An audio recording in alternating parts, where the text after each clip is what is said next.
আমাকে আপনাদের একজন কমেন্টস বক্সে প্রশ্ন করেছিলেন যে উনি উচ্চ রক্তচাপের ওষুধ খান। এখন ব্যথা বেদনার জন্য কোন ওষুধটা খাওয়া ওনার জন্য ভালো হবে? তো এই ক্ষেত্রে আসলে ভালো কোনো ওষুধ নাই। কারণ হলো যারা উচ্চ রক্তচাপের ওষুধ খান, NSAID গ্রুপের বিশেষ করে, NSAID গ্রুপের ওষুধ কিন্তু ভালো নাই। কারণ যেটাই খাবেন আপনার প্রেশার এবং হার্টের সমস্যা হতে পারে। তবে এক্ষেত্রে ইফেক্ট কম আছে কিছু, কিছু ওষুধের। অর্থাৎ বেশি প্রয়োজন হলে আমরা এই ওষুধগুলায় যাব।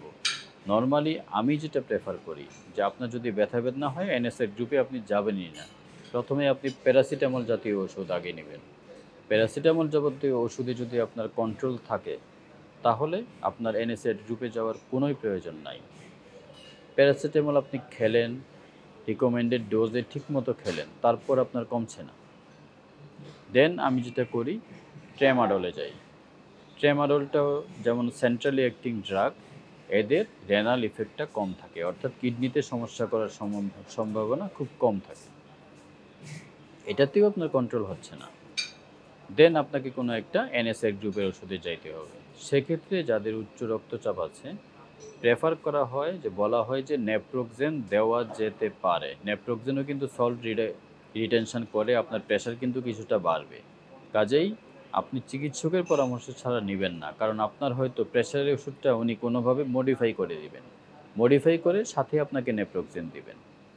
নেপ্রোক্সেনে যদি আপনার কন্ট্রোল না হয় অথবা নেপ্রোক্সেন ছাড়া যদি অন্য কোনোটা দেওয়ার প্রয়োজন হয়, সেক্ষেত্রে COX-2 ইনহিবিটর গ্রুপেরটা দেওয়া যেতে পারে, যেমন সেলিকক্সিব অথবা ভেলডিকক্সিব। এতে যাওয়া যেতে পারে। সেলিকক্সিব সাধারণত আমরা ইউজ করি। এছাড়া এখন আরও কিছু ওষুধ এসেছে, বাট এই ওষুধের বাইরে সাধারণত আমরা যেতে চাই না। কারণ উচ্চ রক্তচাপ যাদের আছে, আপনারা NSAID গ্রুপের ওষুধ খেলে সমস্যাটা কোথায়? সমস্যা হলো এই ওষুধগুলো শরীরে সোডিয়াম ধরে রাখে, পানি ধরে রাখবে, এবং সোডিয়াম যখন আপনার ব্লাডে বাড়বে, আপনার কিন্তু ব্লাড প্রেশারও বাড়বে, এবং এদের কিডনির উপর খারাপ ইফেক্ট থাকে। দেখবেন যে এই ওষুধ কিছুদিন খেলে আপনার কিডনির, যেটা সাধারণত ক্রিয়েটিনিন দিয়ে আমরা দেখি, আরও অন্য উপায়ে আছে। দেখবেন যে ক্রিয়েটিনিন লেভেল কারো, কারো ক্ষেত্রে বেড়ে যায়। কারো, কারো পা ফুলে যায়, বিভিন্ন সমস্যা হয়। কাজেই যাদের উচ্চ রক্তচাপ আছে, যাদের হার্টের সমস্যা আছে, আপনারা অবশ্যই চিকিৎসকের পরামর্শ ছাড়া NSAID গ্রুপের ওষুধে যাবেন না। প্রয়োজন হলে প্যারাসিটামল খেতে পারেন। প্যারাসিটামল খেয়েই চেষ্টা করবেন ব্যথাটা কন্ট্রোলে রাখতে। এছাড়া অন্য নন ফার্মাকোলজিক্যাল যে মেথড আছে, যেমন আমি প্রায় বলে দিই যে হ্যাঁ, আপনারা গরম সেঁক দেন, অথবা যাদের ঠান্ডা সেঁক প্রযোজ্য তারা ঠান্ডা সেঁক দেন, বিভিন্ন এক্সারসাইজ করেন। এগুলোর মাধ্যমে কিন্তু আপনি আপনার ব্যথার পরিমাণ অনেক কমিয়ে রাখতে পারবেন। এই এক্সারসাইজগুলো আমরা কেউ করতে চাই না। আমরা সবাই চাই আমরা ওষুধ খেয়ে ভালো থাকবো। এক্সারসাইজ করতে আমাদের কষ্ট লাগে।